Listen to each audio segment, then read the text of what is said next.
Welcome back to the 10 Pence Arcade Podcast. I'm Alex Crowley, and joining me today is my biscuit maze muncher, Mr. Shaun Holly. Hello, mate. How are you been doing this last month? I'm good, buddy. I'm good. Oh, we've got loads to talk about this month, haven't we? Yeah, be a good one. Be a good one. Not the game, though. I think the game. I think the game will be 20 minutes. Yeah. Oh my God. Yeah, it's bad that. We got to blame Ollie for that now for one, because it was his choice. Yeah, we could do that. Every now and again, he will have a rummage up in his loft and pick out a few odd PCBs and get all excited when he's found something that he's never seen before and go, "Oh, have you seen this? It looks really cool. You should do it for next month's podcast challenge." And I'm like, "Yeah, okay, we'll give it a go." And it's pants. You look at the look at the screenshots, and it does look good, doesn't it? It does. I suppose it does. For the time, it looks colourful and yeah. I suppose what we should do really is judge these games that were with games that went before it.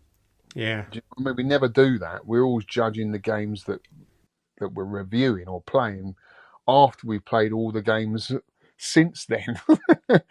So I suppose, we'll talk about that anyway when we get there. Yeah, that's what Pixel Hunt podcasts do. That they sort of have that that perspective. Yeah, it's quite a good way. Yeah. Well, I'll start off with what I've been up to, shall I, mate? Yeah, go on. Yeah, because I've been up to quite a lot. I've got some big news in Al's Arcade. Like, really big. Oof. Bigger than anything I've ever had in here before. Oh, my God. Yeah. But before we get on to that, I'm going to talk about last weekend I went to the Bristol Gaming Expo. No expectations. I didn't think it was going to be that great, to be honest, because I've never heard of it. But you know what? It was all right, and it was a good opportunity to meet up with fellow friends and just kickstart the year off.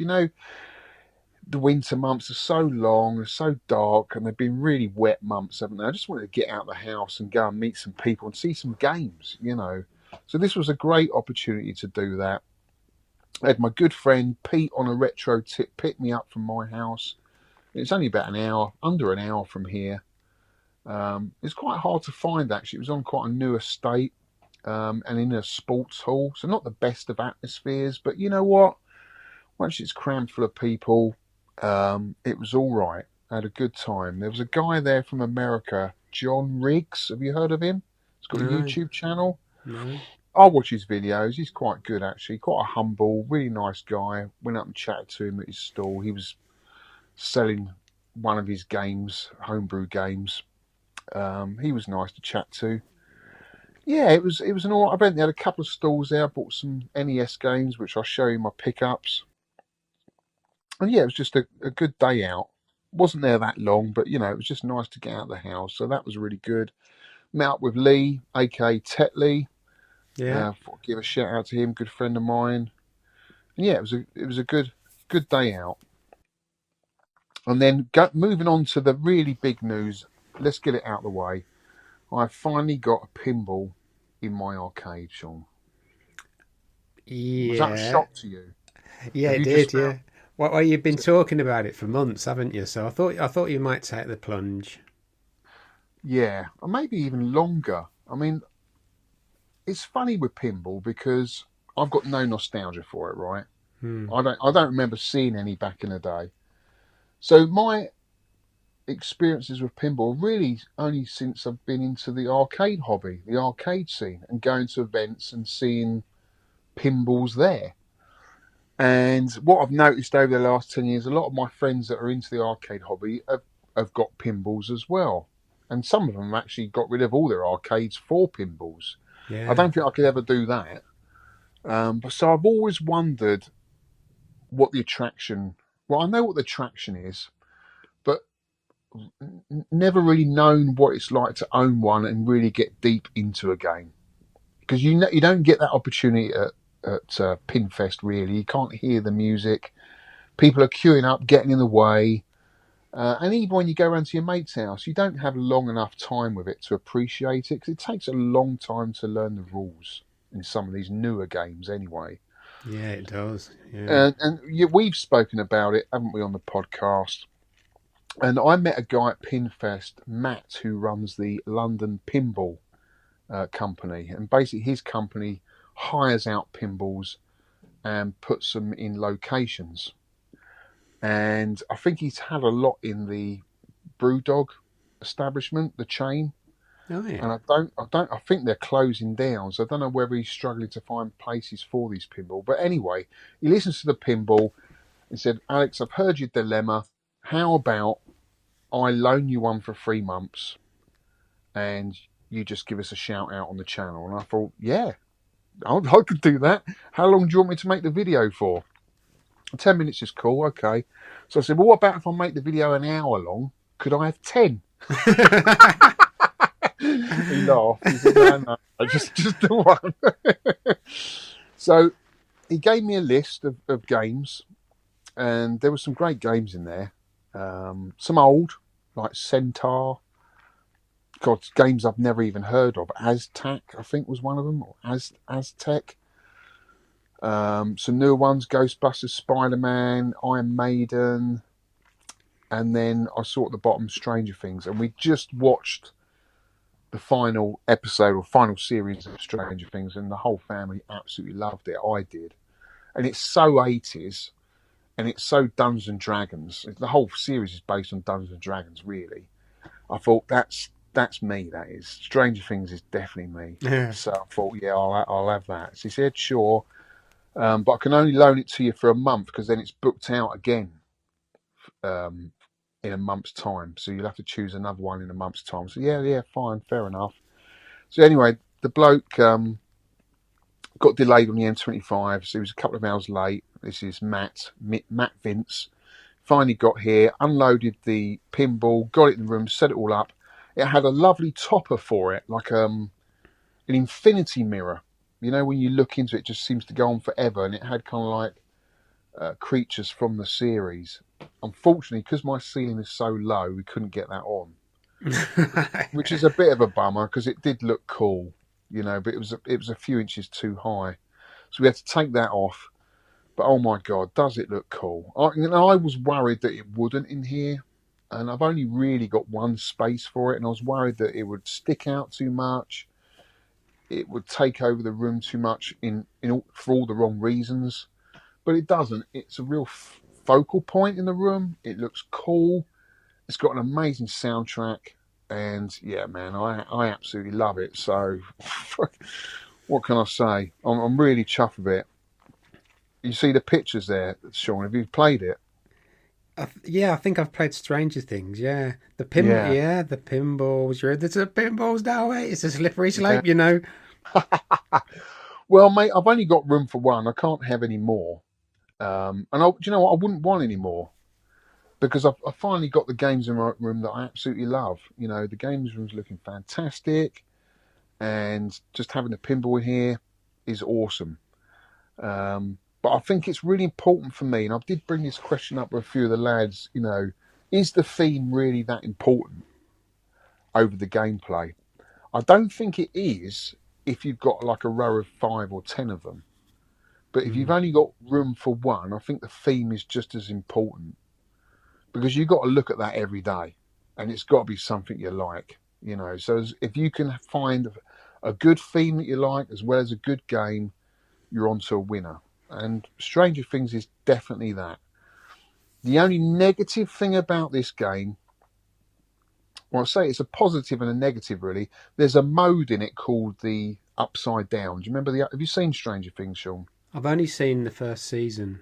Oh, mate, it's awesome. Such an awesome series. There's like 2 dimensions in the series, right? There's the real world and there's like the Upside Down. And when they go in it, it's all dark and weird. And the pinball goes into that kind of dimension. And to do that, it turns off all the lights on the playing field. And these UV lights come on.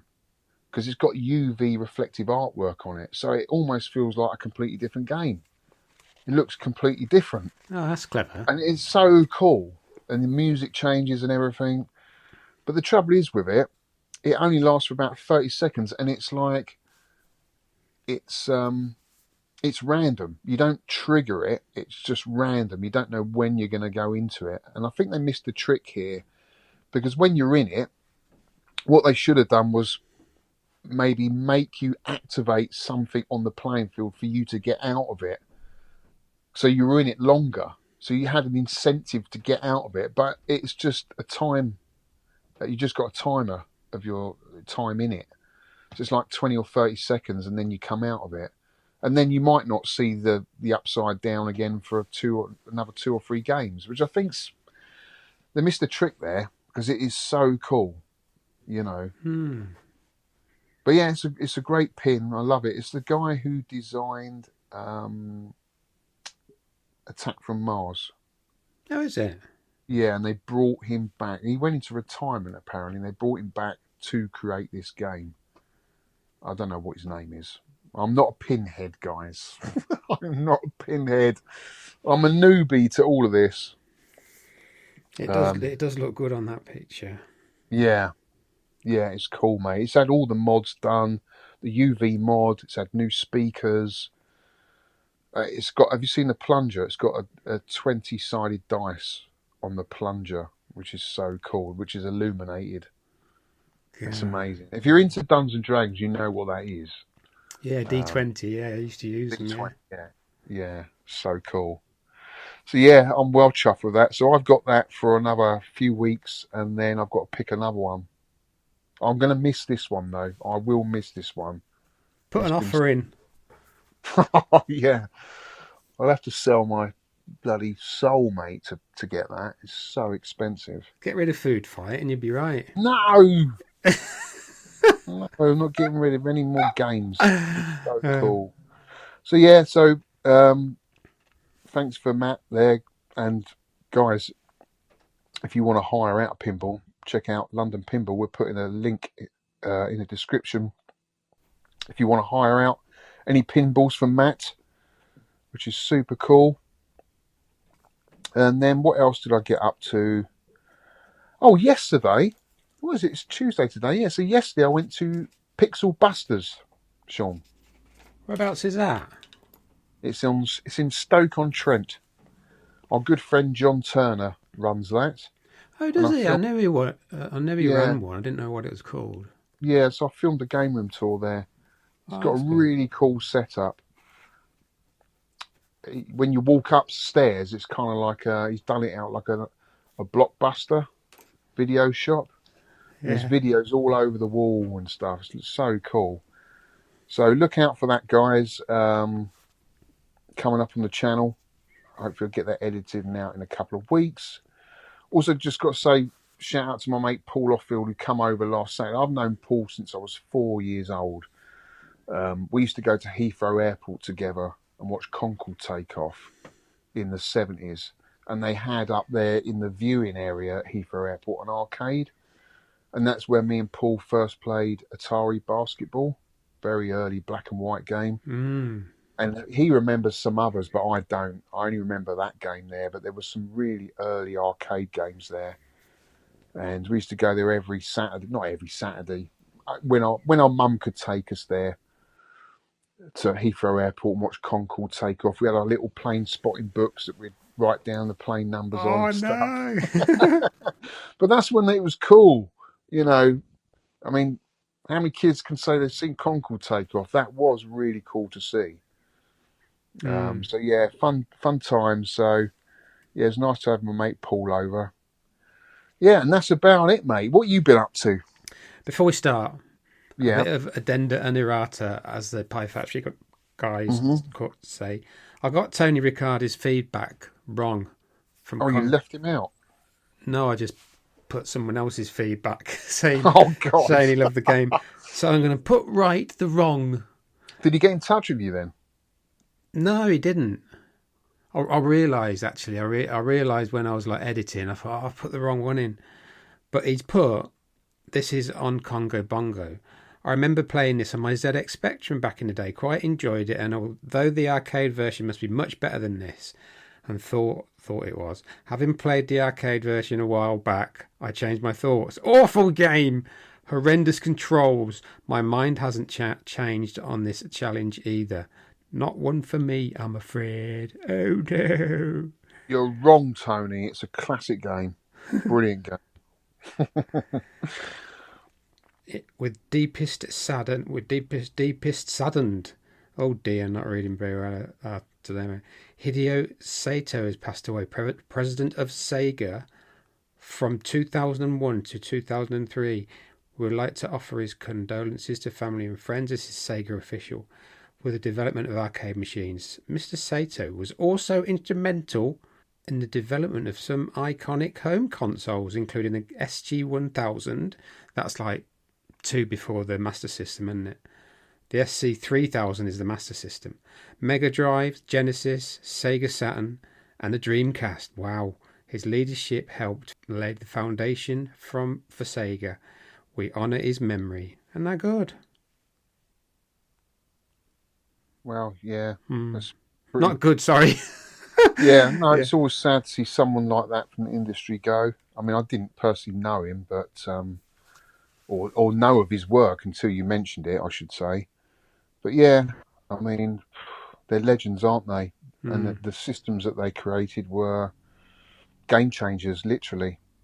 Next level systems. So yeah, that's very, very sad. So what you been up to then, mate? Also, Time by Luxa Morales. Time. What? It's an exhibition it was in Blackburn Cathedral. I thought this is not going to be good. Jan bought us 2 tickets, and you walk in and they've put like illumination on the whole thing, like all the walls. Like you go into the cathedral, and all the walls are lit up and like flashing lights, and then you get. I thought, you sure you weren't in the arcade club? No, sounds like it to me. And good music in it. I thought this is good, but it's not great. And the woman says, "Go upstairs." So we went upstairs, and it's like the balcony area, and then there's another floor, and everything's happening in that floor.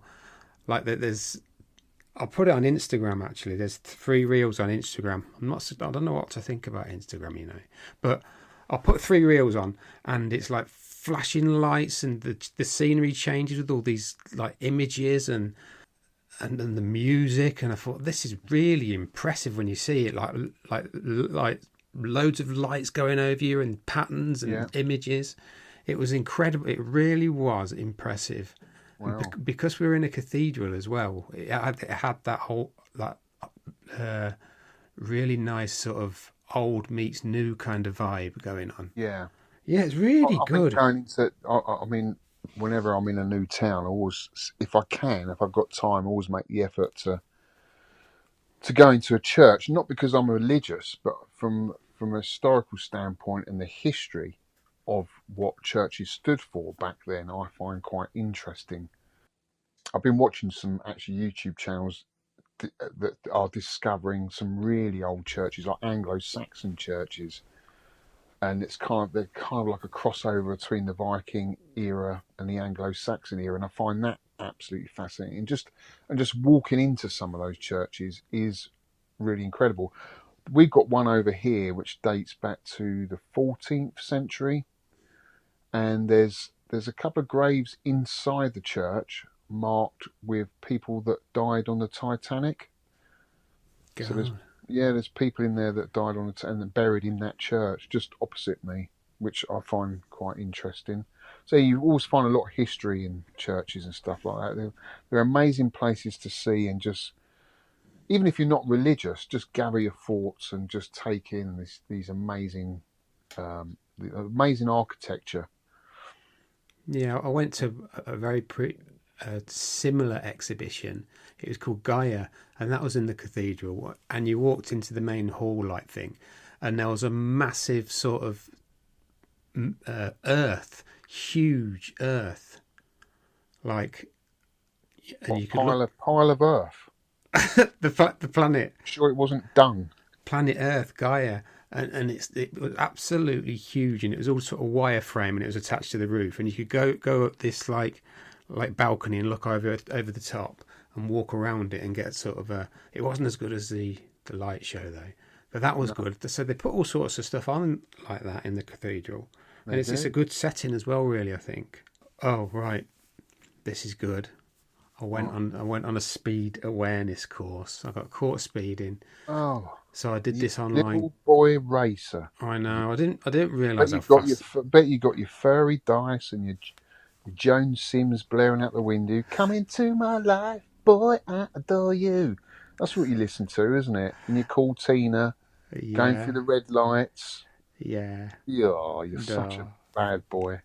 So what happened then? Yeah, I got on this speed awareness course. I'll speak to Mr. 25 because he's a detective in Carlisle, so he knows Well, he's not going to be able to do anything, is he? he can give advice. He says, well, you've been caught speeding, opt for a online course. He says you've got Mm. to sit through it, you've got to pay attention, and then it's done. So I didn't have a camera, so I bought a camera, but I mean monitor. It's what I use for like YouTube and that. It's a monitor. It's not a TV, so there's no speakers in it. So I had my speakers down here, and so I went all right with that. But I remembered, right? I got on a speed awareness course like ages ago when I was 18 or 19, and you watch all these videos, and you've got to say, and it was a very similar thing. You've got to say what you see on these videos, Mm. and like, oh, someone's opened a car door. That's did you notice that? Yeah, put your thumbs up to the camera. Yeah. What else is a hazard? Going too Yeah, fast in a certain zone and that lot. And yeah. when I was like 18, 19, I said, you see that bin? They went, what? That bin there? Ninjas. There's ninjas going to jump out of that bin. And they went, what? I said, look, it's going to be ninjas. And I nearly got kicked off the course for I'm not messing around. surprised. I'm not Yeah, surprised. You're like Frank Spencer turning up. yeah. Watch out for the I ninjas. did a speed awareness once. Mm. I got done for speeding, and I was late getting there, so I did 100 mile an hour just to get there really quick. It is So very interesting, though. Like the difference between going like 30 miles an hour and 31 miles an hour is like up in like 2 meters. And then when you're doing 40 mile an hour, they had these like big sort of plastic blocks that were knocked over. And they said, and other things as well. Like mm, when I'm going to bore you now.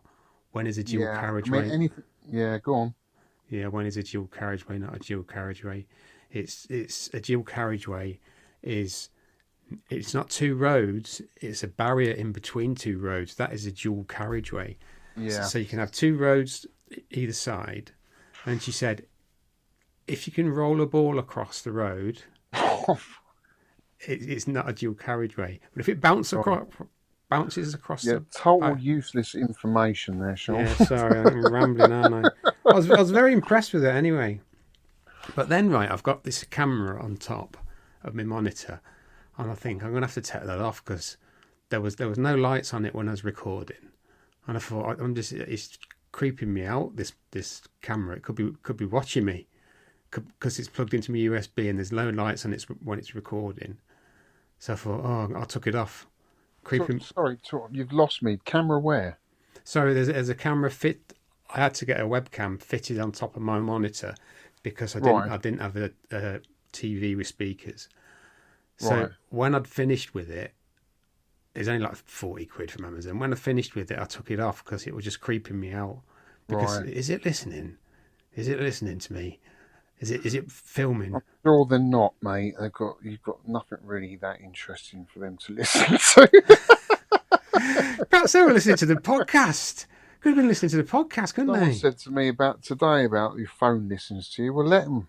I've got nothing interesting for them to find out. So if they want to listen to what I'm saying, I guess it's to do with promotion and stuff like that. They send out promotions, don't you? Or you might have mentioned something in the day. The next minute you go on your phone and there's what you were talking about today as an advert, which is really weird. Yeah. Yeah, Anyway, it does it, doesn't it? It does spy on you, but who cares? so is that it then, mate? That's it. Yeah. Right. Luminatis and speed awareness. That was my Cool. month. I did other things as well. I went for a couple of National Trust walks, so that's nice. Nice. The weather's starting to improve now, and the clocks go forward end of this month. So that would be nice. So is that an extra hour in bed, isn't it? Uh-huh. Right, moving on to game room picks.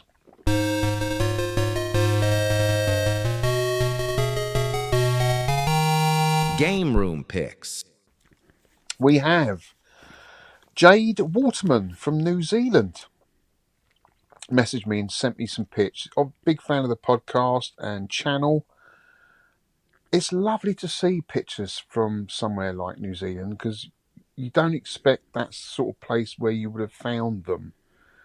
You know, we're quite privileged and lucky here in the UK to have had Electrocoin importing loads of games from Japan, because I know John went over there and, you know, done a deal to get this jammer, this universal adapter out everywhere, because he was worried about piracy and stuff, and he was in with the Japanese companies, so he brought back loads of games.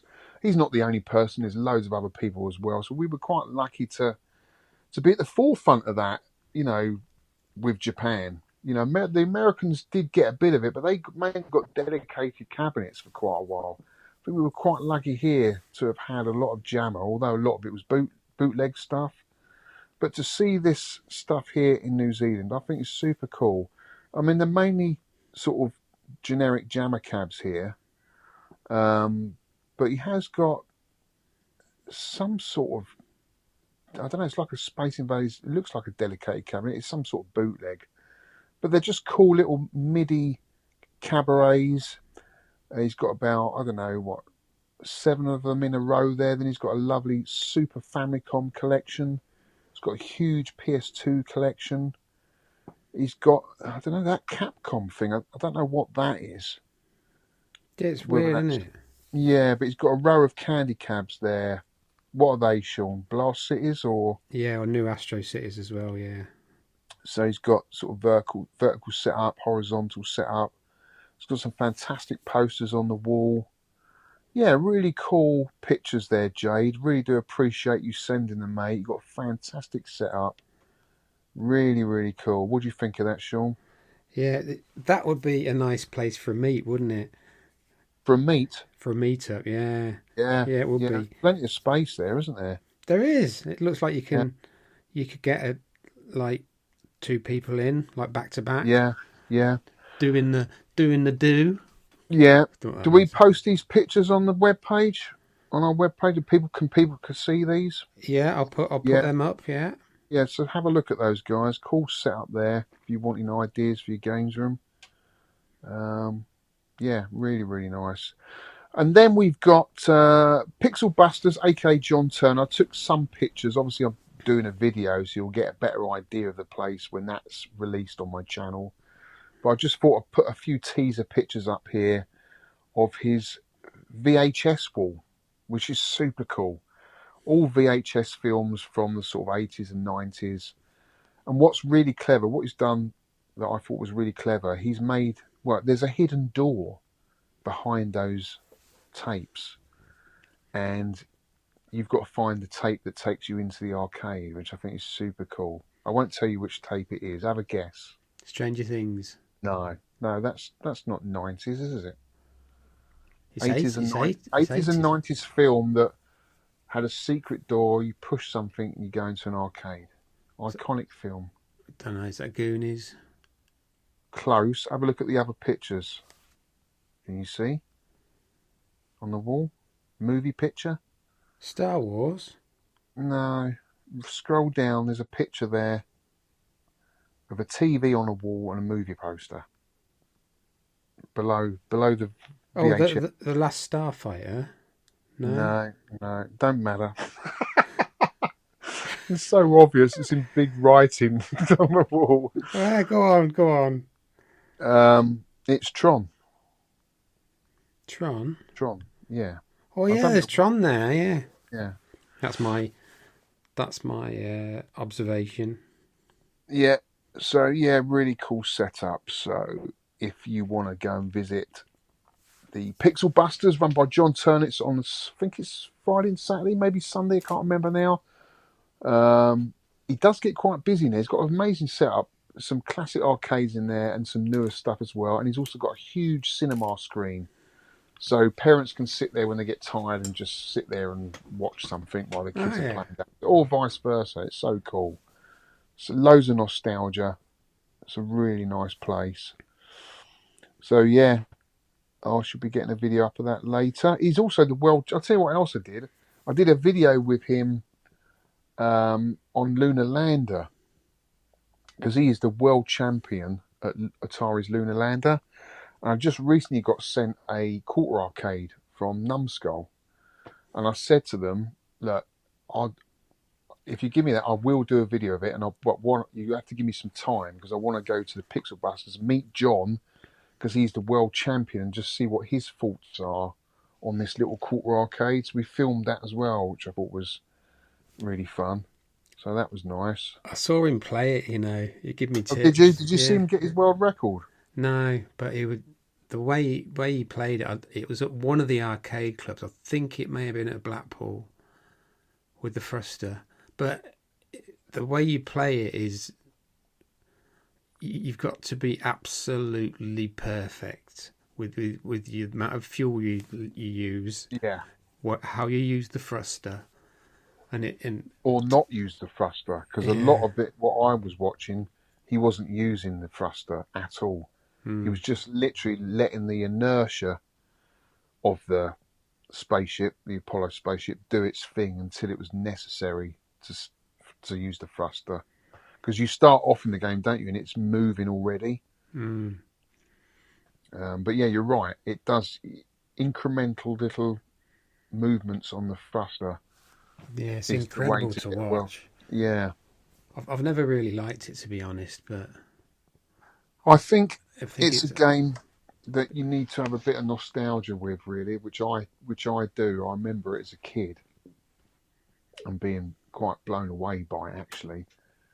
Because back in the 70s, you've got to remember, Shaun, all the kids were either into cowboys or it was space stuff on telly. You know, there was still a lot of John Wayne westerns around we had to watch at home, and there was Champion the Wonder Horse, I remember my mum used to love. The Milky Bar Kid. Yeah, it's just a lot of cowboy sort of stuff, as well as space stuff. Space 1999, Star Wars. All the kids were into space. And seeing that in the arcade, we were just blown away. We just thought, we can control a spaceship here. It was so cool. Yeah, I suppose so, yeah. Yeah. Yeah, if you look at it with young eyes, it was quite a big and daunting machine to walk up to. It almost felt like an adult control panel, control setup, you know. So cool. So yeah, that was really nice to see John. Yeah, and that's it. That is the pictures, game room picks for this month. Thanks for that, and get some more in, guys. Love to see your pictures or game pickups. Davey boys, give us a bit of feedback, but he also put this. I picked up a mini PC last week and slapped Retro Bat on it. That's what I've got on my big ass PC. I've got Retro Bat, which is, I think it's a lot better than Launchbox. Launchbox is so intrusive. It tries to download everything. Retro Bat, you can run it off a stick. Just take it somewhere and put it on a stick. And it's so good to use. So I have like loads of games, like I think I've said before, loads of games I could never play on that Candy Cab I had. Yeah. Like PS2 games and all, yeah. It's quite small, actually. Yeah, it's a Ryzen Radeon. Yeah. A little PC thing. So he says that does everything. Loads of. So that just runs MAME, does it? I think, yeah. Well, no. If he's put all my retro games, it won't be just MAME. It'll be all the other emulators on it as well, I would imagine. That's quite cool, isn't it? So there's no menu. Will there be menus to get into the game, or? Yeah, Retro Bat. You can set it up as you like. Right. Okay. So I've got mine that it actually comes up as a big load of squares, so you can pick like Atari 2600, which looks awful on a 32-inch monitor. It looks awful. But you got PS1, PS2, Sega Mega Drive. I don't really go any. Actually, I think I've only got one PS2 game. A PC Engine, Yeah, all that kind of thing. yeah, And I don't use my arcade stick for that. I make myself use a controller, like an Xbox One, like a yeah, standard controller, to try and get used to the thumbsticks again, because that's what I did play yeah. when I was younger. What have you been playing this month then? Have you been playing any games this month? Yeah, Other than our monthly challenge one? Have you been playing any console games or anything? I go back to my favourites, don't I? But what have I been playing? I've been playing a few bullet hells. Do you know what I did? Because I have my stick on four-way, Yeah, and I have to take it apart and then move the gate yeah, manually. So I just left it on four-way for our game, pop flamer. I yeah. tried playing bullet hells on with four-way, That's just not just going to work. just to see what would happen. Yeah, And you can kind of do it, but yeah. yeah. So with that set to four-way, I can play on my four-way games. Like I love Yeah, Horizon. That is I haven't played that. Moon Patrol 2. We did it. That's a side-scrolling horizontal shooter, isn't it? Yeah, and you just got Horizon. three layers, and you just got to be. What's good about that then? I don't know. It's very pick up and play. Right. Sun, Capcom's first game. Is it Capcom? Capcom's first game. Yeah. Sun. Yeah. No, Higamaru. Maybe. Vulgus. Vulgus was Capcom's Vulgus. first game. Sorry, yeah. Yeah. Yeah, so I've been playing lots of that sort of stuff. Anything that has a four-way, I've been going back to it. And now No. I can switch it. No, I can't switch it. I'm going to leave it. I'm going to leave it on four-way for our featured game. Nice. Well, I've been playing Legendary Wings, which I didn't like. I'm not a fan of that game at all. Yeah, it's just not a lot to it, really. There's nothing really that stands out to me, grabs me as a special game. I mean, it's okay. It's quite tough. But you've got these kind of side-scrolling levels, which are a little bit pointless, because once you've worked it out, you can just breeze through them. You don't have to do them, because there's like a big head that appears at the end of the level, and you kind of get sucked into it. But if you're clever enough, you can go around it and avoid getting sucked in, because once you're sucked in, you go to the horizontal side-scrolling area. It's just, have you played it, Shaun? It's just an average game. Hmm. No? Yeah, I have. You have? Yeah. You don't remember it, do you? I do remember it a bit. Is it on the Evercade as well, you know? Maybe. I don't remember. It's Capcom, isn't it? Because I've got a few. I've got the Evercade version 1.0, which you can hack apparently now. But what's the point in that? Because you collect cartridges for it, don't you? Yeah, and then I've been playing. What else have I been playing? Bit of Kicker. Oh, Played classic. that. Classic. Yeah. Got my furthest in that. I'll always go back to that. That is a good game. It's one of Vic's favourite games, isn't it? Really enjoyed that. And that's about it, really. I can't think of anything else I've been playing. I haven't been playing any modern games. Yeah, that's about it. My pickups, I've got, well, we've talked about Stranger Things. That was a biggie. Oh, because I was playing Legendary Wings, I thought I'd buy the NES version. It only came out in North America. I didn't get a PAL release, didn't get a Japanese Famicom release, but it did get a North American release. I actually prefer the NES version of Legendary Wings over the arcade version. It's just easier. It just plays better. And actually the side-scrolling bits in it that are kind of a bit platformy on the arcade version, on the NES version it's just shooting. And there's sort of like end-of-level bosses and stuff. It's a much better game. It's funny how sometimes it can be better on the 8-bit than the arcade. And I picked up Alpha Mission as well from the Bristol Gaming Market. That's an SNK game. And oh my god, yes. Is that a Neo Geo game as well? Alpha Mission, it's not a Neo Geo game, it's an SNK. So it came out on a PCB, not a cart. It's an SNK game, but not a Neo Geo game. Good game though. Really enjoyed Alpha Mission. Really cool. I also got some lovely pickups, or I should say, lovely gifts from Nick Red7, who participates in our high score challenge, who's also got the YouTube channel, really cool YouTube channel. He sent me some bits, as well as he had some stuff to give to Cine Steve, so he just sent the whole lot in one box. I sent Cine Steve's gifts off to him, and he kindly put in a Contra mug, which was really nice, and a mystery PCB, which I haven't even had a chance to plug in yet. I'm kind of saving that, Nick, for a video, kind of like a surprise video, or even maybe a live video, because I don't know what it is. So I'm interested to see what that is. So thanks for that, mate. Really appreciate that. As well as Ollie, Alpha One, sent me a box of PCBs for me to test and play on the channel. I also picked up a Toki PCB. Quite fancy playing the arcade version. Have you done that one, Shaun? We have, yeah. You have. Did you like it? It was all right. It was all right. Yeah, it's very, very difficult. Was it? And it was unfair, I thought in places. Yeah. But So I'm yeah, looking it's forward okay. to that. Okay, yeah. Well, I've got the PCB of that. That was one of my pickups. And after our conversation the other day, I picked up some vinyl from Germany. I really struggled to find this. This is what I had back in the day. It is Crucial Electro Street Sounds. Awesome.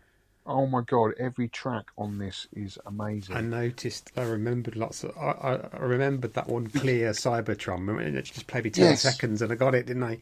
Clear. You did. It's got some great tracks on it. It's Electro is for oral sex, it says on the back here. It's got the Smurf, Light Years Away, New Wave Funk, Hip Hop Bebop, Rocket, Electric Kingdom Twilight, Clear, the Nailfish. Our Nailfish Soul. Nailfish. One of my favourite games ever. Captain Rock. I told you that. I bought the vinyl of it. I couldn't get it anywhere. That a 12-inch of Al Nailfish. In the vinyl, it's written like newer the sleeve in, still hot in '87. It says. Oh really? Yeah, on the vinyl, you know where it goes to reach the actual middle thing. Well, I had this on tape, but the tapes are just as expensive as the vinyl, and I wasn't going to go down that rabbit hole because I collect vinyl really. So I've got it on vinyl. I never had it on vinyl back in the day. I had it on tape, but it makes me want to go and get Electro Free and all the others that I remember from back in the day as well. So yeah, that's another cool bit of vinyl to add to my collection. That's it. That's all my pickups, dude. Wow, well done. I have none, obviously. Right, moving on to shout-outs. Friendly shout-outs.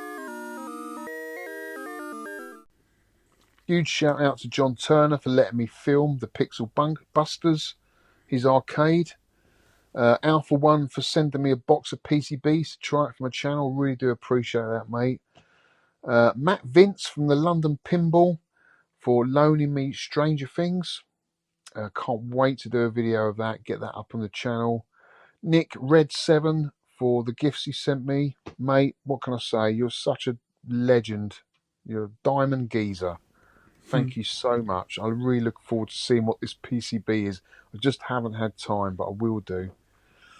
Also, I don't know whether I mentioned this last time, when I did Jeremy's gaming tour, he gave me a load of gifts as well, a book and some other bits and bobs, some Dirty Donny posters. So Jeremy, thank you so much for that, mate. And my last shout out goes to Pete on a retro tip for giving me a lift to the Bristol Gaming Expo. Mate, you're great company. He has got an amazing YouTube channel, Pete on a retro tip. Put a link in the podcast for that. He's just interviewed pretty much, I'll say pretty much, he's interviewed a lot of key developers that made Lemmings, and he's just done a fantastic documentary on Lemmings and how it was made. So check that out on his channel. He's done some great videos as Pete. Really good channel. He's got about 40,000 subscribers. way more than I have, but that's because his quality of videos are so, they're just so well made, so well put together. He takes so much time in doing his videos.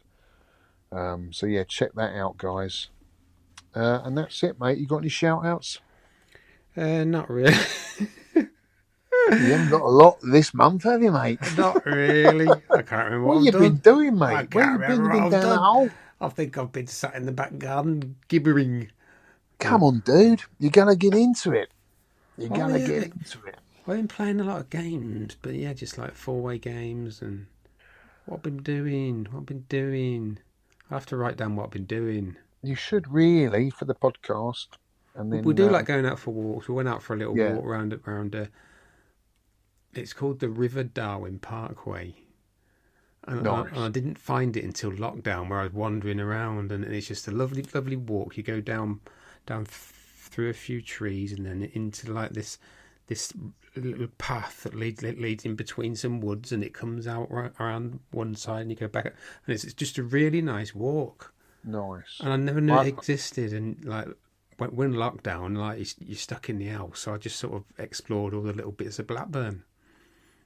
Yeah, I used to do a lot of that. I haven't done that for a while. I used to love my walks, just finding a public footpath and just going off somewhere.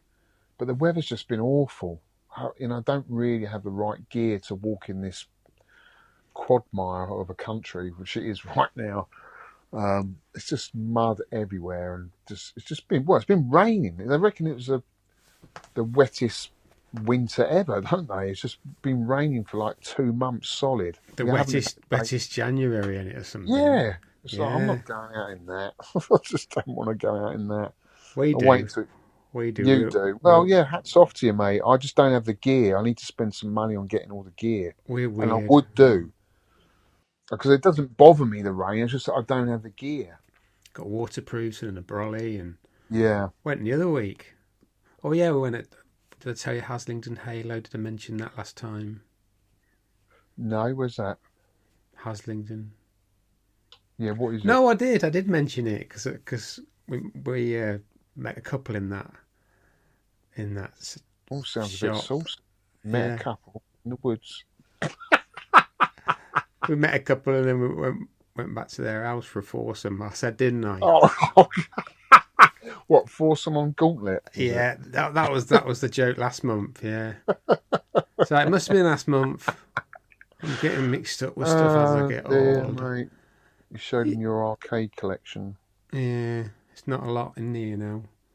It's not very picturesque. There's not a lot on the wall. It's all very functional. I've got boxes full of stuff. Get some artwork on that wall, dude. Come on. I've got one wall which is free. The rest of it has got monitors stacked around boxes. No, that's no good. We need artwork. We need inspiration. Mm. You need artwork on the wall. Get that inspiration. Arcade art is amazing. I love it. I haven't got much space to put any artwork up there. I could put artwork I above can my. see the space directly behind your head. I've got above that light switch. shelves and boxes and. Get rid of them. Get it up in the loft. Get the games in there. Get the game. Come on. Start a collection. Come on. You need to. No, I've got a few. Got a few movies there that are my favourites that I keep on DVD. I've got them. Anyway, you know I'm not a collector. No. Shame. I think I said many times I would play a console and then sell it for the next one and sell the game. So I never really kept anything. Like I swapped a PS. Yeah, but I did that. I did that as well. But I've always bought them back. I've always bought games. I mean, even from an early age. I mean, it all started with a Spectrum. So 82, I would say 83. I'll say 82. Is that when a Specky came out? I was buying games. So I was when people say, oh, they were brought up in the 80s. Well, yeah, there's a difference of being brought up in the 80s and actually being a consumer of the 80s. So really, to be a consumer of the 80s, you have to have been born in the 70s. And then you had money to burn. Buy all these 80s toys, all this vinyl, go into Woolworths, buy games and stuff. That was me. I was buying it all. And that has never stopped. It's just what I like doing. If I've got a bit of money at the end of the week, I'll buy a game. I get excited about it. You know, it's how I've always been. It's been a hobby that's not always dominated my life. It's always been there in the background. I might have phases where I'm not buying anything for a couple of months, but it's always there, and I always like to go back to it and pick up new games. I just like doing that. You know, it's always been there as a kid since I was about 10. I remember going into the corner shop, and there was like one of these racks, and you could spin it around, and there's cassettes on there, and there was the Mastertronic ones, which were Yeah, £1.99. I thought, oh, the cover looks good, and you get it yeah, back, and it were crap. But every so often you get like a gem. yeah. I mean, even before them, even before the budget games, in the early days, you really didn't have anything to go on. You had a few magazines, Micro Power, and a few others I can't remember. So they were quite corporate and quite business-like because they were trying to sell hardware to businesses.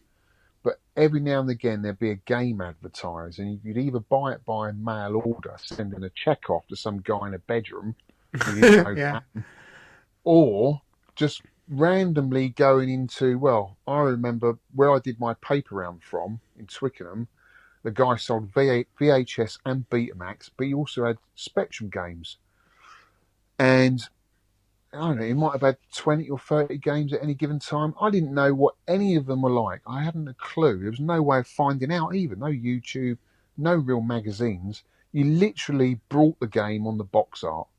If the yeah, box art looked interesting enough, it was kind of fantasy or as a dragon or something. Well, I'm buying that, you know. And that was it. And then you get it home and it'd be a bloody text adventure with no graphics at all. And you'd be really disappointed. But that that was the excitement of it back then, you know, in yeah, the early days, you know. yeah. It And was, yeah, I such fond memories. And for me now, just going around markets and stuff, and like, I picked up a couple of NES games.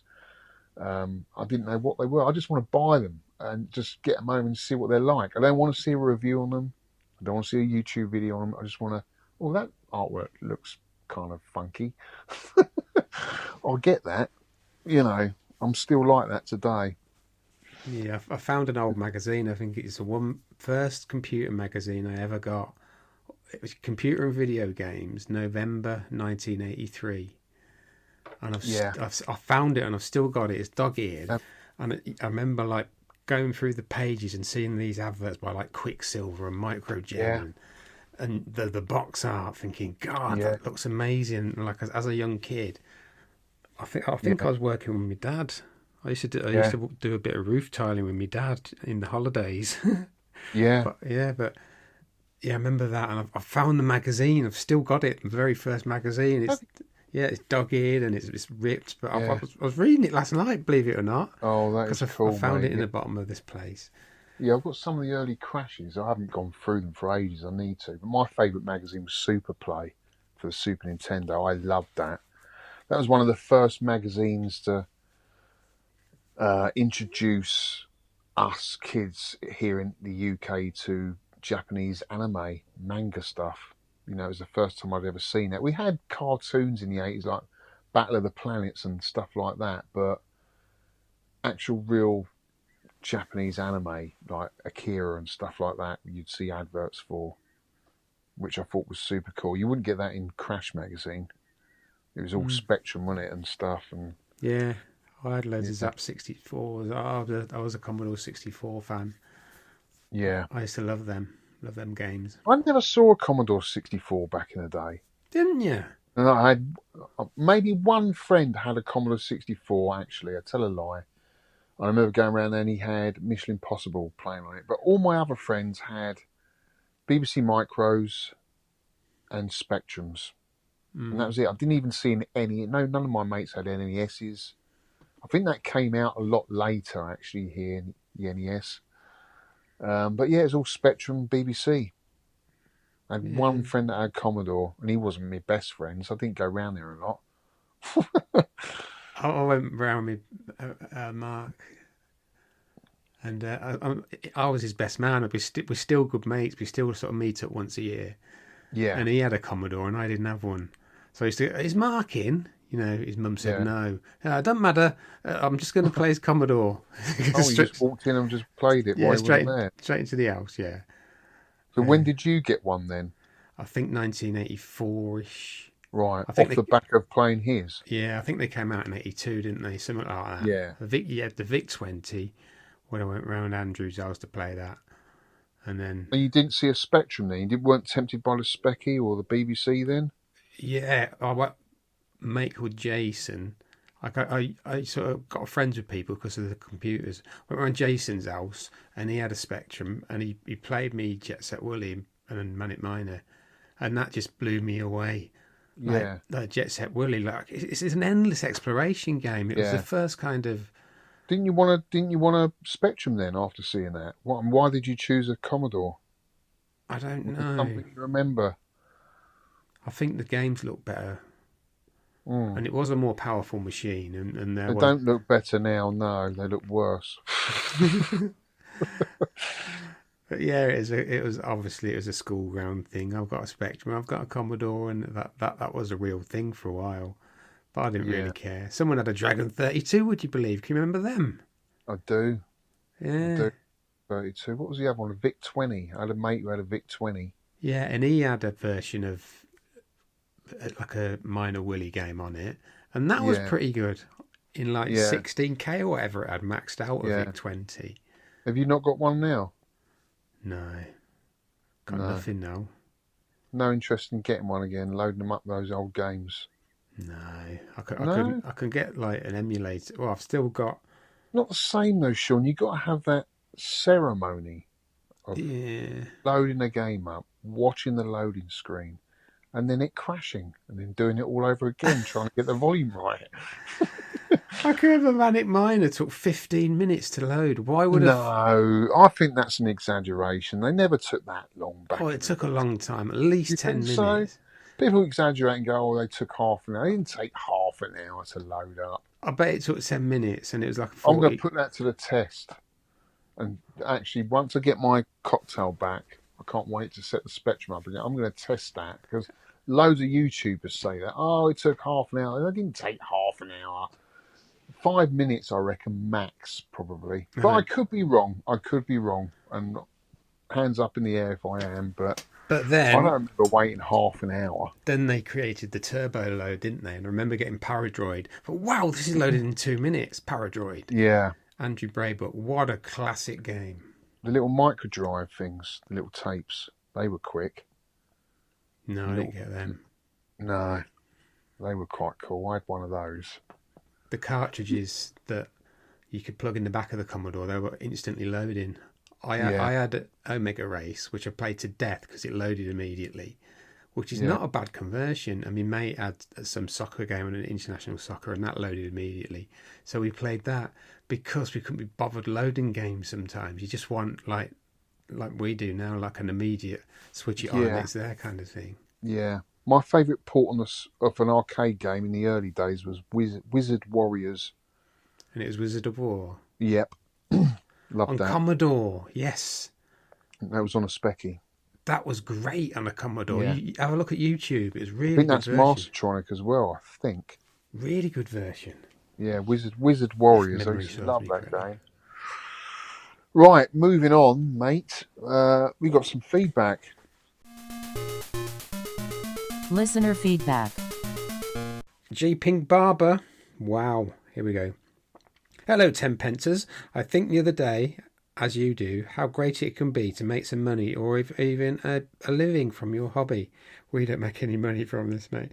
I was wondering if any of you listeners used to or currently make a living from the hobby. Maybe. What's he referring to? The podcast? From the hobby, which is collecting and gaming in it, and I suppose. Oh, he's asking the listeners. Yeah, sorry. Not us. Yeah. Well, yeah. You can answer back, listeners. Do you make any money from the hobby? I don't. My YouTube channel is not even monetized. So I don't make any money off the adverts. I don't have Patreon. I just do it because I love doing it. and that's it. I don't need any money. I do everything off my phone. I record on my phone. I edit on my phone. I upload on my phone. It's brilliant. It's easy. I've got a couple of mics that I've paid out of my own money, but yeah, I don't see the point in because to make money on YouTube now, especially on YouTube, I think you probably need about 1 million subscribers. There's no chance of that happening with mine. You do. I think you need. It was 1,000 before they would consider putting adverts on your. Yeah, thing. I mean, I could do that with mine now, but I like using the music that I use with the artists that have let me use their music, like Rich, my good friend Rich, and the other guy Teraban. And I can't make, if I put that music in my channel, I can't make money off it, and I'm not interested in making money off it anyway, mate.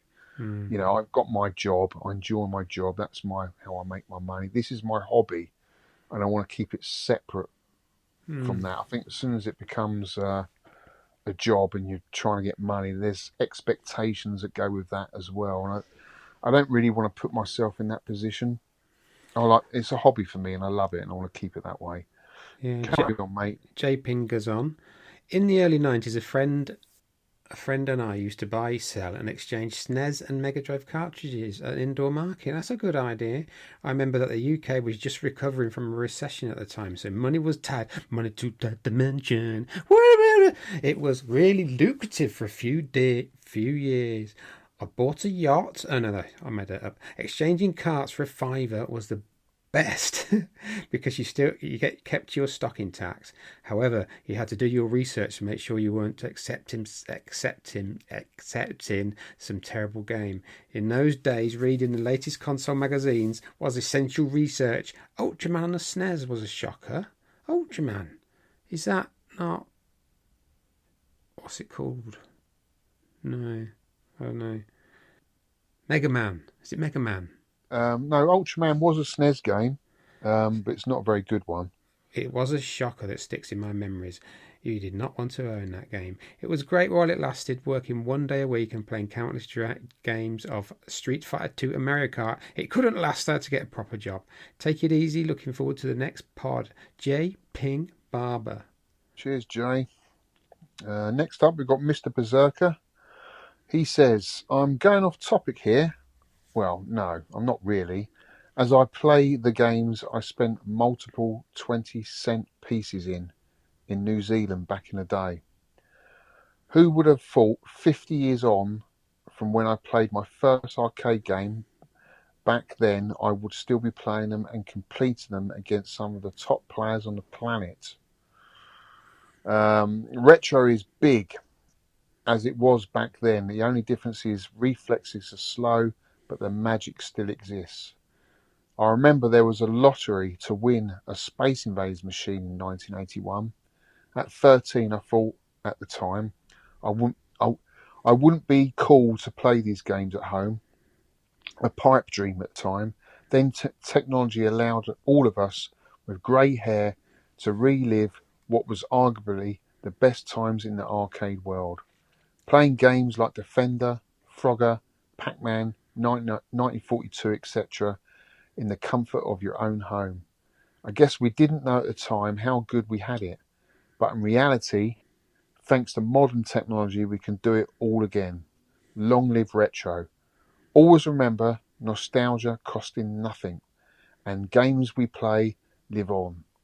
And for me personally, I still get a tingle every time I turn on my device and knowing I'm back where I started.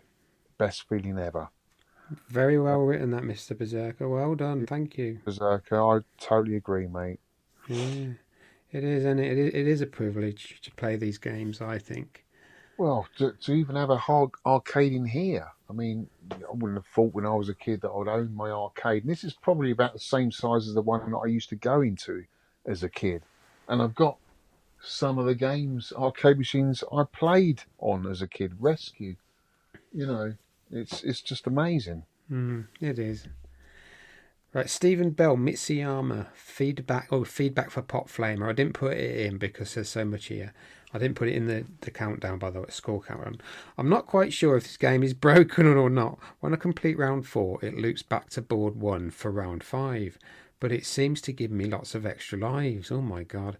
I'm unsure if this is normal behaviour. When I lose a life, the number of lives displayed on the screen doesn't seem to decrease. But I don't have infinite lives as I eventually run out. However, I do not see the game over message. Instead, the game appears to reset. I've tried different ROMs on 2 different MAME setups and they all seem to behave the same. We have a bit to say on this, don't we? Oh dear. Have other players experienced anything similar? As for the game itself, it has it all. Imprecise controls, terrible collision detection, frogs that jump through scenery, and purple dinosaurs that are more irritating than Barney. That's a kid's thing, isn't it, Barney the purple dinosaur? Yeah. You can probably tell I'm not a fan. I don't know what inspired you to choose this game, but you're not only disappointed as listeners, you've let yourself down. Well, it's not us, mate. It was Ollie, Alpha One. He's let us down. He recommended this game, and I totally agree with him, mate. It's absolute dog poop. It's rubbish. Dr. Goggles. More feedback on it from Pop Flamer, isn't it? Yeah, more Pop Flamer feedback. Hi, Shaun and Alex. After being good and competing in most games last year, things got a bit manic towards the end of the year, and I missed a couple, sadly. No worries, mate. So I promised myself I would put more effort in this year. Unfortunately, after a dozen or so games on Pop Flamer, I promptly went and broke my wrist. Oh my God, not playing this rubbish game, I hope. Not playing Pop Flamer, I hasten to add, I was playing silly buggers at Pub Quiz. Due to this, I'm not able to play any games much for a few weeks. Well, you're not missing out on this one, mate. I can tell you that now. I was just getting the hang of Pop Flamer 2 and managed to get to the second level for the first time. Anyway, my score is 10,200.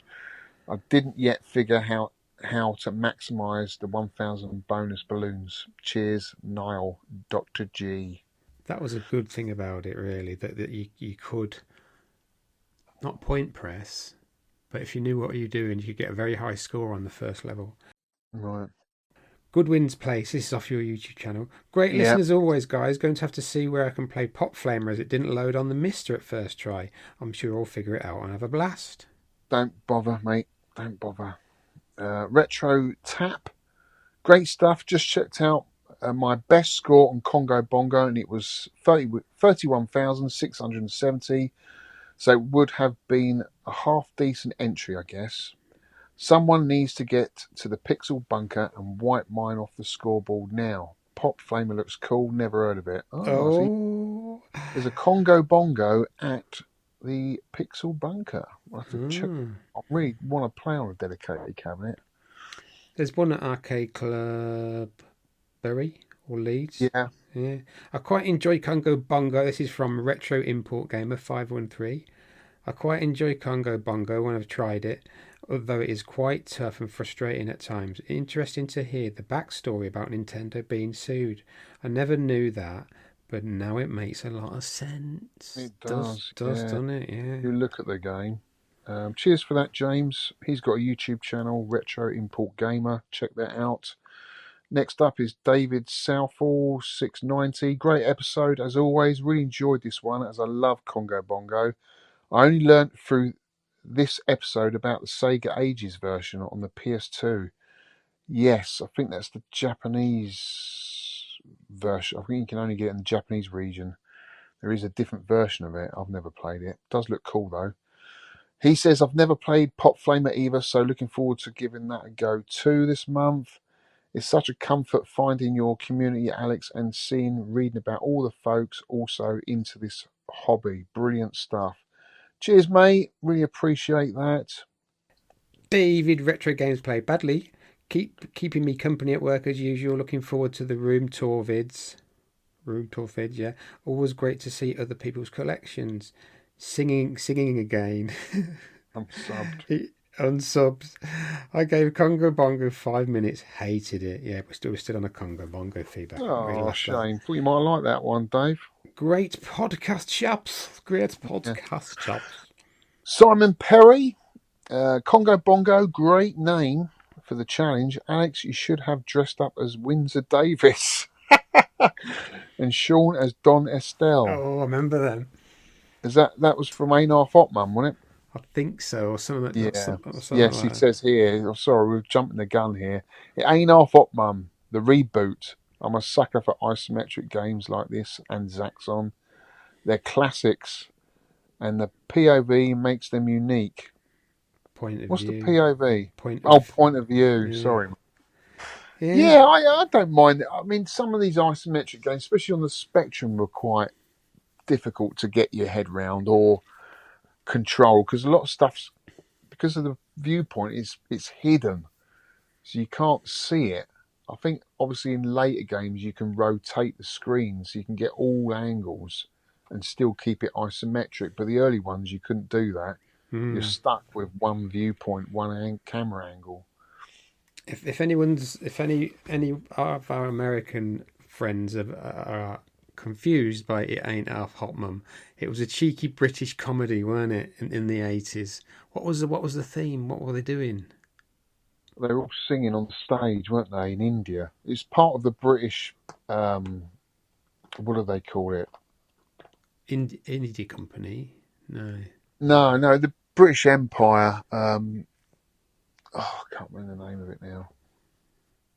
The name escapes me. Anyway, when we were part of the Empire, it was people out there in India, British soldiers, and it's based around that, basically. I don't know whether it's before the war or after. I can't remember. To be honest with you, I wasn't a fan of it. It was on and it always seemed to drag on, and it used to be on a Sunday night before you were going back to school, and it was always a reminder that you were going back to school on the Monday.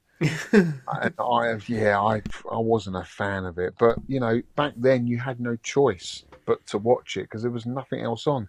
We only had like 3 or 4 channels to choose from, so you ended up watching it for the sake of it. I wonder when the Americans got cable. I think it was early, weren't it, where they got loads of channels. Yeah, I think it was early. way We before didn't us. get them. Yeah. Right. Biscuit review. Biscuit review. Biscuit review. I don't know about you. Biscuit review. These are lovely. I've got another packet here. Look, kids. There you go. Yeah. Can you see it? Yeah, I've had them, mate. They are lovely. They're like a French biscuit, aren't they? Yeah. Lou biscuits, LU. I think they just did one which was like a slightly salted biscuit, and it was lovely. This is very, very similar, like a simple chocolate, buttery biscuit topped with milk chocolate. That's all. It's like a really, really posh digestive. Yeah, but we've got them in the house, mate. We love them. It's so nice. Yeah, so nice.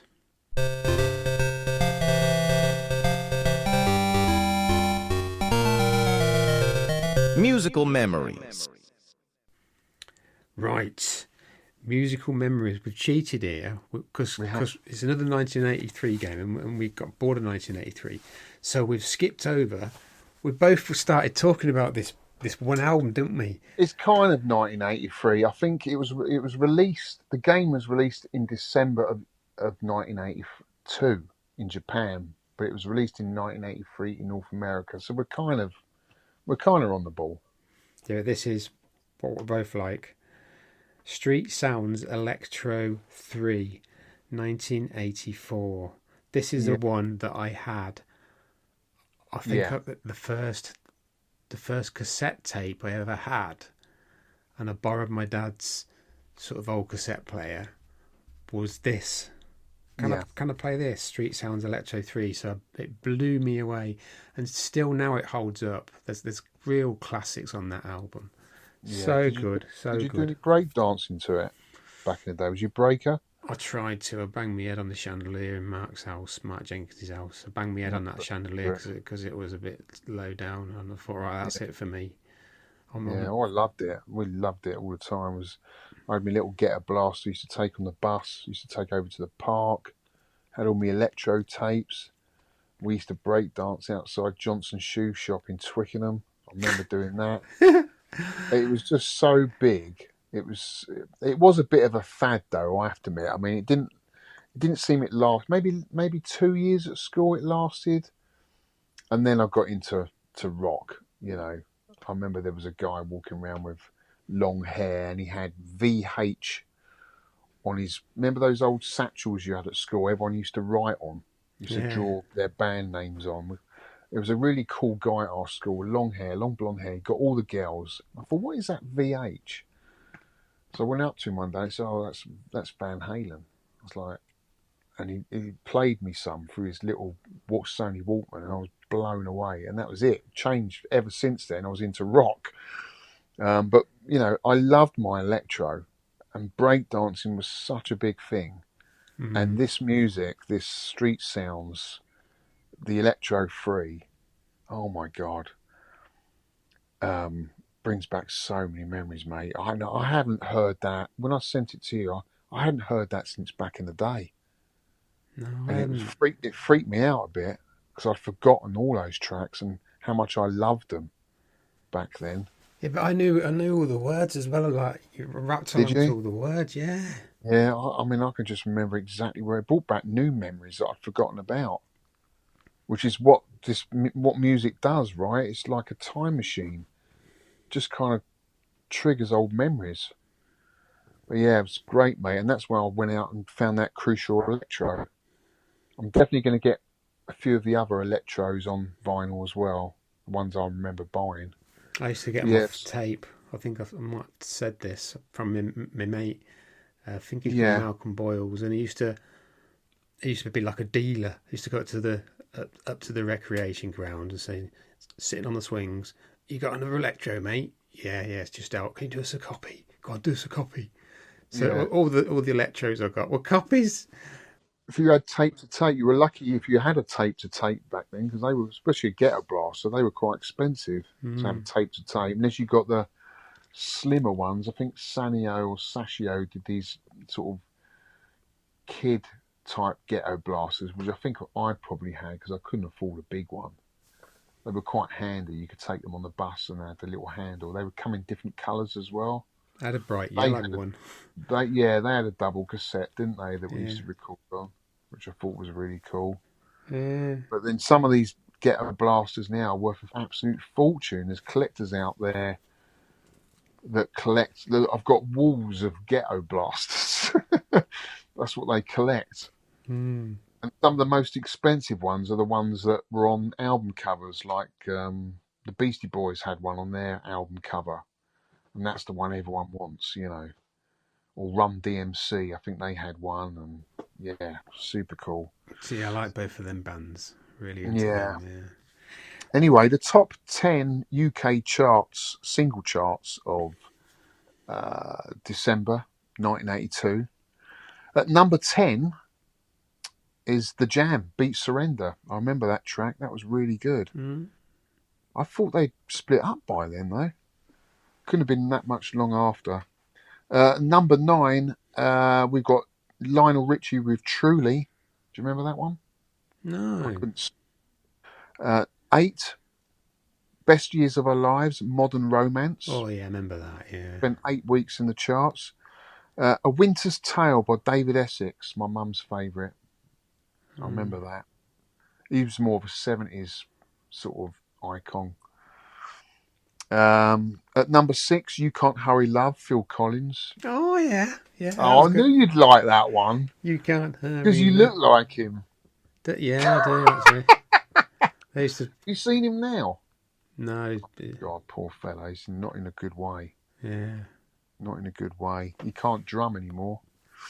At number 5, Madness, Our House. Great tune. At number 4, Culture Club, Time. That was a great track. I wasn't a fan of them back then, but I actually quite like a few of their tracks now. Only because I remember where I was at the time when it came out. Culture Club. Number 3, David Bowie and Bing Crosby, Peace on Earth. Of course, because it's Christmas. It's a Christmas song. I remember that. At number 2, Shakin' Stevens. It's an EP by Shakin' Stevens. Obviously, for Christmas, he's brought that out. So what is number 1? of December 1982. I don't think this was number one for Christmas because I don't remember this at all. It's Rennie and Renito. Save Your Love. I don't know what that is. Do you? Yeah. I haven't got a clue what that is. Going back to David Bowie and Bing Crosby, the video is really what we call cringe now. It is, yeah. Because I Yeah. think like Bing Crosby's looking at this weird guy with like different color eyes, like. Yeah. And there's no chemistry there. It's quite funny to watch if you watch it now, because that's supposed to be like two crooners together, you know. Yeah. But, yeah. I would have been 11 back then, and I was buying singles at 11 with my money. Because I remember buying one of those. I'm sure I brought the Madness one. Madness was so cool when they came out. But yeah, that is it, guys. Top 10 UK charts of December 1982. Wow! Wowzers! Talking of December 1982, let's go to our featured game. Feature game review. Right, this game. Good luck with this one, mate. Pop Flamer, licensed to Stern Seaberg for US distribution. I found that flyer, you know. I didn't know it was a Stern licensed game. Yeah, it was, yeah. Yeah. GALAGA developed it, obviously. 4-way stick and 1 button. Flame! Right. Okay, I've tried to keep this simple. You control a mouse armed with a flamethrower in 4 different vertically scrolling mazes. These are wraparound mazes, meaning you can go out of the right side and come in by the left. That's it. The goal is to pop every balloon in the maze while torching the monsters with your flamethrowers. Can I just add, apparently this is the first game to have a flamethrower in the game. Is it? I think so. Oh. Yeah. The flame shortens as your fuel depletes. Replenish it by popping balloons. I couldn't get that to work, you know. I could not. I think you've got to pop 3 balloons, and then on the 4th balloon, your flame comes back. I couldn't get it to work anyway. I didn't know that. I thought you had to go down to the pop and suck up more up the straw. No, that's just you're a turbo mouse for a while. You're invincible, and you. I kept going down to refill. Yeah, it does work though. It does refill your flame because that goes down. Then you go down to refill and it goes back up again. But I didn't know if you sucked it up right to the bottom that you turned into mouse. I didn't know that. Because I didn't go and watch any YouTube videos and cheat like you do. Yeah, if you get them close by, you can suck up loads of them, and then you go swooping around. Yeah, there's 2 power drinks, placed at each... Power drinks, they're called. Each end of the maze, which temporarily turns you into a super invincible super mouse, and you can hoover up nearby enemies for bonus points. High scores multiply when you pop balloons as they morph into big ass smiley face balloons. You've got to be quick and you've got to be lucky. They've got to be in your vicinity. So if you get the first one, you get 1,000. Get the second one, you get 2,000. Then 3, then 5, then 8. And no chance to get that. So people were getting 55,000 on the first level. What? Yeah. Really? If you're lucky and you pop them balloons, yeah. Well, that seemed really random to me, and they all seemed so far away. Yeah. Mr. Berserker he's been sending me videos how I was getting on. Right. So I've got tips off of him. Right, the enemies. Oh my god. Do we have to? There's 3 types of enemies that spawn from a monster generator near the centre of the screen. Touching any of them will kill you, even if they go through blinking walls. Haradon, the dinosaur thing, can only fire left or right. That's good to know. Then he stuns you, then you're dead. Dokodomenogaro, that's off the Japanese flyer. Frog, that is, blocks paths with rows of little frogs. And then the other one I put looks like a mole. I've not got a description what he does. I think he just wanders around. Right, graphics. There's 4 levels. But they look quite pretty. If you looked at the the levels and you thought, oh, this is going to be a good game, a good maze game. But no, there's girders, there's brick walls, there's logs, and there's a Pac-Man style maze. Uninspiring. Yeah. What do you think of them graphics? Nothing really. I didn't find the character that cute or interesting. No, when you compare it to Donkey Kong that came out a year before, yeah, or Donkey Kong 3 even, it's just nothing in comparison. No, didn't like it, mate. No, you just got to pop all the balloons. Uninspiring. Pop all the balloons, gets to the next level. That's it. Yeah, I thought that. Not great. The sound, very basic, I thought. Yeah. Music, annoying plinky plonk crap. Yeah. I had to turn that off. Just a single, just a single sound something, isn't it? There was 2 sequels.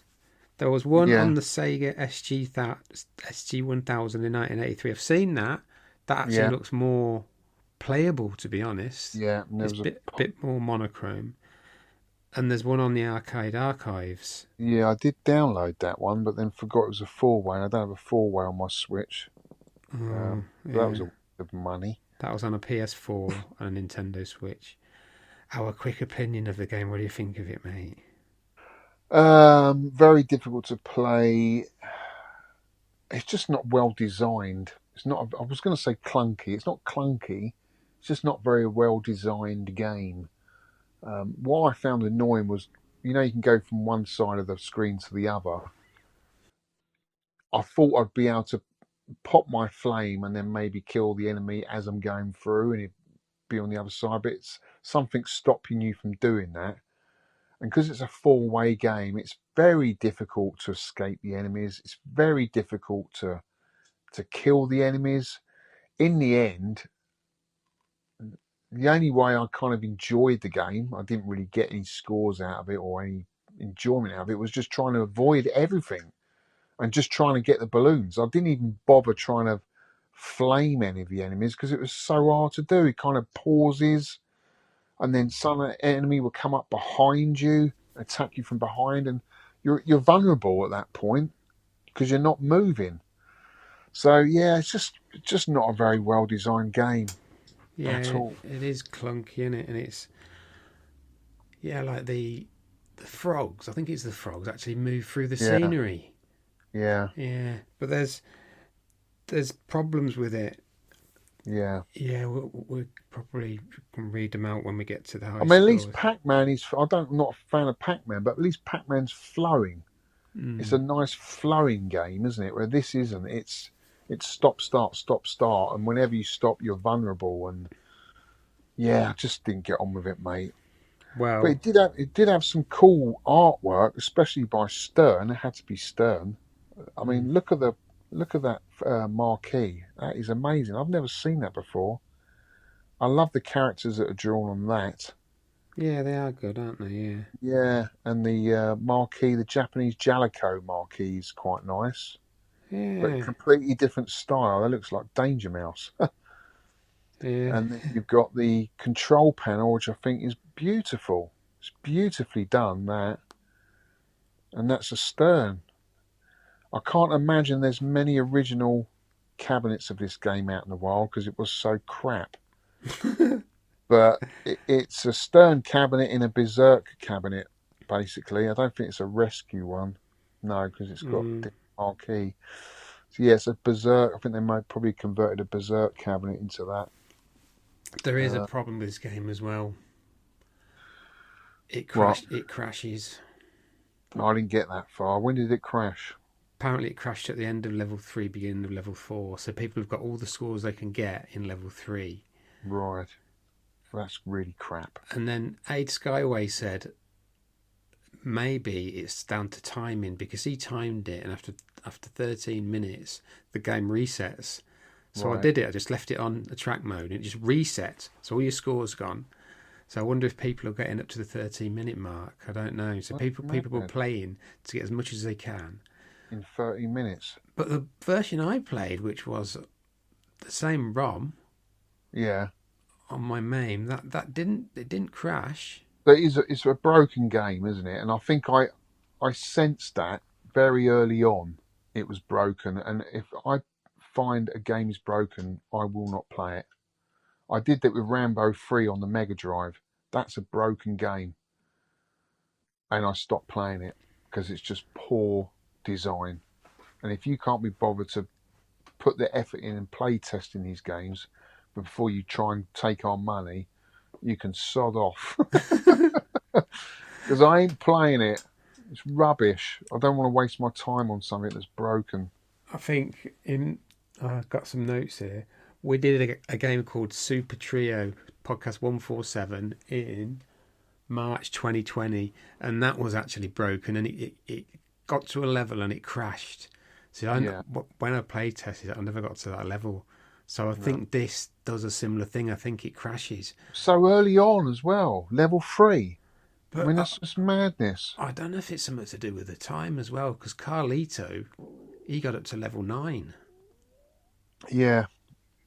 So when I played it, it didn't crash. Mm. So I don't know if it's the ROM or the system or maybe Stern had a different version. Maybe it's Stern's ROM and slightly different than Jalico's ROM. I don't know. There was different ROMs. I didn't want to use them because probably cheating if you did. Yeah. Anyway, scores on the board. High score countdown. Scores on the doors. Here we go. I'll go right down to the bottom. 30th, Zestoro with 5,200 points. 29 in 29th place, John Shorter, 7,400. Enjoyable game, but I felt like it was just missing one more level of complexity to keep me coming back. I think it probably needs about another 20 levels to make this one any good. That's a goals 28, 10,200 comments read out in the feedback section. He broke his wrist, didn't he? Stacey King, 11,700. Currently scored 11,700. The analog stick is helping, but still lots of incorrect movements causing many deaths or missed in what's that? Incinerations, burning. Oh, sorry, yeah, incinerations, because you're getting burnt.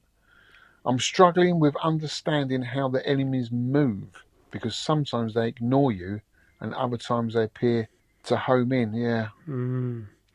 Basil the Sane, 12,800. Not a bad little game. Sticky controls causing many unfair deaths, but the challenge draws you in. Quirky but fun. Shame it doesn't have a high score table. No, it doesn't. Does it?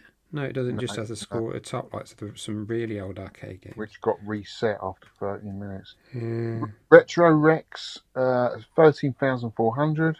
Old Man Steve, 14,600. Paul McCaskey, 15,100. Jeeping Barber, 16,500. Oh, he took a photo. He took a photo of his score. I don't know if he slipped or anything, but it's like all blurred. My tribute to 1978 Superman credits. We got John, 21,000. Right, you've got 22,000. Yeah, I'm happy with that. Never to play it ever again. Ponder, 23,800. And here's Tony Riccardi, score, 24,600. Here's my score. Poor, I know, but I really didn't get off on it. Found pretty much everything about it irritating. So I recorded the score and stopped playing it, hoping for something more exciting in the next month's game. Cheers, Tony. Mijoc, 24,600. Davy Boy, he's the one with the nice PC, mini PC. 27,700. Enjoyed Pop Flamer. Great fun and very original arcade game. You see somebody likes it. It's all slightly crazy. Drinking pop, eating enemies, burning them to a crisp and popping balloons. Who thinks up these ideas? Got to the 3rd or 4th level. Yeah, 27,700. Vader GB, 29,400. Mr. Messy, 32,700. Pop Flamer, it's the old story. Purple dinosaur meets green frog, meets yellow blobs. Mouse has flamethrower. Dinosaur, frog and blobs chase mouse. Mouse drinks pop. Mouse becomes monster. Monster inhales dinosaur. Frog and blobs. How many times have we heard this story? Never, Mr. Messy. Don't you know about? and never again. Mm. Sal Bug, 33,200. Kind of cute, kind of janky. Therefore, I love it. You're a fool and a wally. He loves his janky stuff. It's broken. It's not janky. It's broken. Mark, what no gravy? 34,700. The graphics are poor, the sound are annoying, and the controls are awful. I like it. Oh well. Peter Rhodes, 39,400. Hi, Shaun and Alex. I left it right up until the last minute to send over my score in the hope that I would suddenly get a good score at this janky game and stop rage quitting every time a frog somehow walked through a wall to kill me. It didn't happen. So here's the best I could do to get over the experience. I'm off to play Dig Dug for a couple of hours of therapy. Thanks, as ever, for a top work on the show and look forward to next month's game. Cheers, Pete. James Wise Mids, 45,500. Taking a break from Donkey Kong for some janky GALAGA action. This feels like a Vic pick. Doesn't it, Vic pick this? He likes his janky as Vic. Me, 48,200. I had a good run. I had a good run on the balloons on the first level because they're just the big ass balloons. Point pressed, didn't they you? smile. A couple of little if you can get to them, you get 3,000, then 4,000, then 5,000. So I got all that on the first level really, and then just tried to get as far as I could, which is not much farther. 48.2. Okay, well, you're in the top 10. That's the first time in a long time. Yeah, I got 2 points. Yeah, geez, that's such a rubbish game as well. Gaz Quickfall, 3 points with 52,000. My missus is always moaning about the music from these arcade games, but this one was driving her mental. More than what Bubble Bobble does. 52,000. Brian Haribo, 54. 400. Behold my awesomeness. You were moaning about the game, then you got a good score. Behold my awesomeness. 54, 400. Decent score, 4 points. Juck Salby, 5 points with 80,700. Well played. Rygar is in 5th place with 99,100. The last roll of the dice on Pop Flamer for me. I thought this one was a bit of a grower. Really? Not great to begin with, but getting better as I achieve point pressing. Shame I didn't have more time to sink into it. Round 3, no glitches. See, no glitches, 99,100. Mitsuyama, Stephen Bell, 7 points with 127,800. Already read out comments in the feedback section. In 3rd place, Aid Skyway with 8 points, 141,100. He says, tried to just go for points on the first 3 levels to avoid the game resetting. If I leave it in a track mode, for some reason it resets itself around 13 minutes and loses any high score saved. So I think if people buzz through it, they might avoid that. Yeah. Mr. Berserker, 9 points with 156,700. Got kicked out after round 3. Still had 2 lives. Great game, but the bug in it makes it impossible to proceed. Yep, rubbish. First, Carlito, Carl Moore, the new kid on the block, 10 points with 170,500. I hope you're well, not too bad here, especially now I can stop playing this blinking Pop Flamer. What a frustrating experience that was. Janky controls, random game crashes, and more expletives thrown at the screen than I care to remember. Got to stage 9, so he's buzzed through it, isn't he? So he probably didn't crash. No, he must have just whizzed through it. Yeah, where the points do start racking up from the happy balloons. Looking forward to hearing what you guys have to say on it. Oh no. Right. I've done the high score league because it's got 3 games to go at now. So most people have played 3 games. Carlito is winning. He's got 28 points with 3 games played. Mr. Berserker is second with 27 points. Mitsuyama Stephen Bell, 25 points. Aid Skyway, 19. Rygar, 19. You're 5th, mate. Am I? With 8 points, yeah. Hang on a minute, you got 1, 2, 3, 4, 5. No, I'm 6. You got the numbers wrong. No, I've put joint 4th because sorry, yeah. Because they got the same amount of points. So okay, yeah. Sorry, I stand corrected.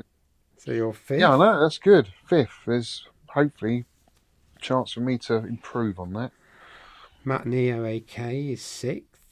Brian Haribo, Gaz Quick 4. Juxar, he's only played one game, but he got 5 points. Mr. Messi, 4 points. Me, 4 points in 3 games. That's not good, is it? It's all right. You still at the beginning of the year. These people are all on 4 points. Bill Wellham, you got Retro Russ. He's on 4 points. Played 1 game. Basil the Sains got 3. Davy Boy, J Ping, Mark Watno Gravy, Peter Road, Sal Bugs, Estora, and Red 7 have all got 3 points. Apart from Red 7's got 1 point. He's only played 1 game. But yeah, there you go. So how many 10p's would you have put in this back in the day, my friend? I'll put it in. I think this is quite good. No way, it's goddamn awful. I would have put maybe 3 in. Oh yeah, you can flame stuff, but what happens to your flamer? It's disappeared. How do you get it back? You want to put another 10p in just to see what happens, and then what happens on the third one? Why don't you put that 4th 10p in this game, Shaun? What makes you go, nah? No, that's I'm enough. going to play something else. Yeah, there's a lot better maze games out there. It wasn't really it was a maze game, wasn't it? Yeah. Kind of. Well, I've put 0 because you know what I would have done back in the day? I'd have walked straight past it and stubbed my cigarette out on the control panel on the way out. Rubbish it is. You never did that, did you? In an arcade? Yeah. Did you? Well, not at 10. I wouldn't have done when this came out, but maybe a bit later.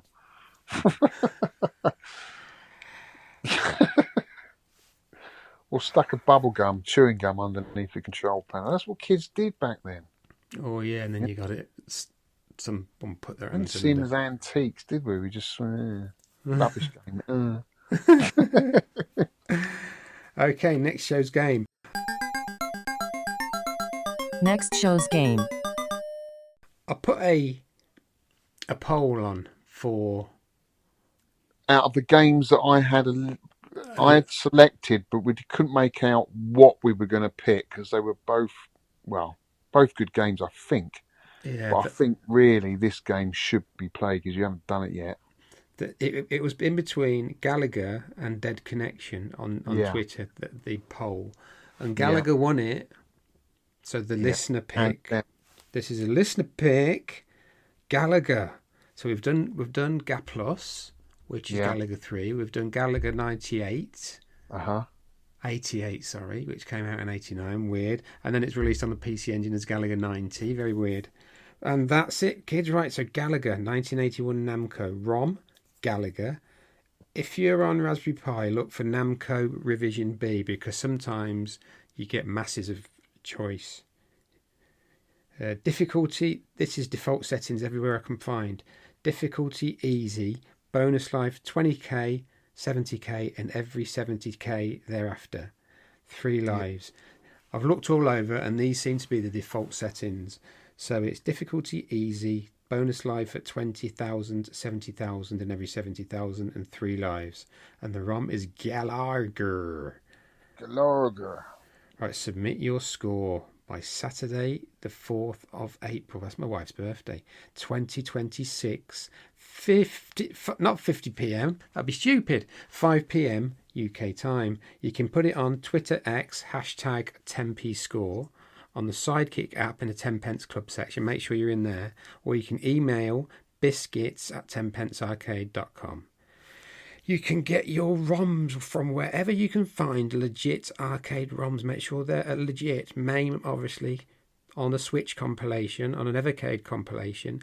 Raspberry Pi, I think it's Final Burn Neo on there, or Final Burn Alpha is the most complete MAME collection. Antstream, maybe. No continues allowed, of course. Mm-hmm. So this is going to be... It's going to be an easy one to review, so there's not a lot going on, but there'll be a load of players, I think. Yeah, everyone's played GALAGA at some point in their lives. It's just a question of whether you prefer GALAGA or Galaxian. I'm definitely a GALAGA guy. They're much better games, much more to it. Fantastic game. So yeah, I'm looking forward to this one, mate. Really looking forward to it. Yeah, that's it. I do apologise about that game. It's not great, and I'm going to have a word with myself. Well, it's more about discovering new games sometimes, isn't it? Whether they're good or not is irrelevant. It's just like giving us all a chance or an excuse to go back to this amazing time and play games that were good and bad. It doesn't matter. They were in the arcade. They were trying to make a bit of money. Sometimes we find a gem, don't we, of a game that we've never played before, and sometimes you're going to get duddens like this. But some people enjoyed it. Some people liked it. Not for me, though. Definitely not for me. That was very wise, that, Mr. Crowley. Very wise. Was it? Yeah. That's because I've got my wise hat on. It's a good speech, that. Was it? I couldn't have done that. I said, it was a bit...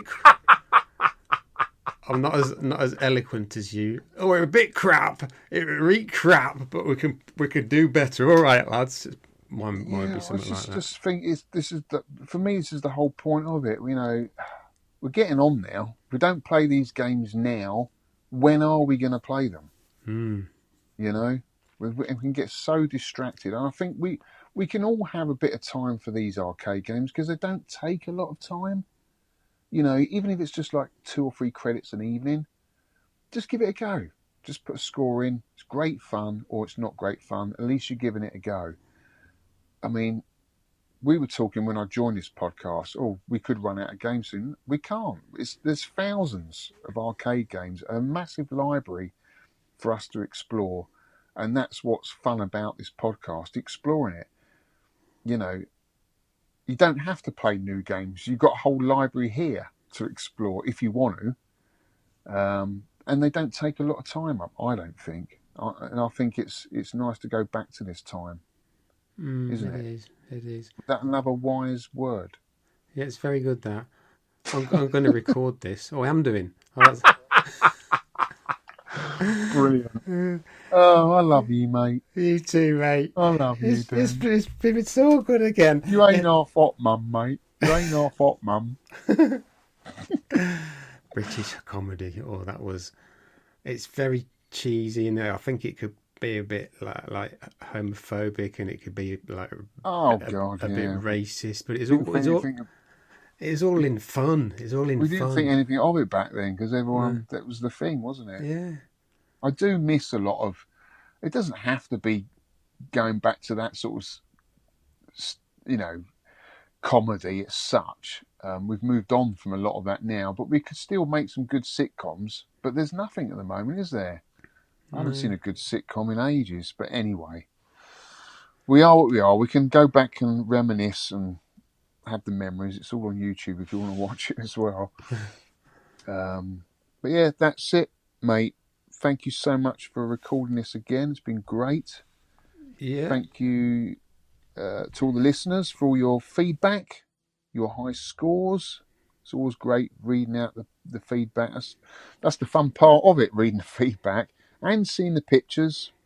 So if you've got any game room pictures or pickups even, or any memories, send them in to Shaun and we'll read them out on the podcast. Yeah. Check out my channel for latest game room tour of John Turner's Pixel Busters. That'll be out in the next couple of weeks. And this pinball. Do I like it? Is it going to stay? We don't know. Anyway, that's it. That's enough from me from this month. Cheers, Shaun. Cheers, mate. Thank you. Take care. Take care, guys. We'll see you on the next one.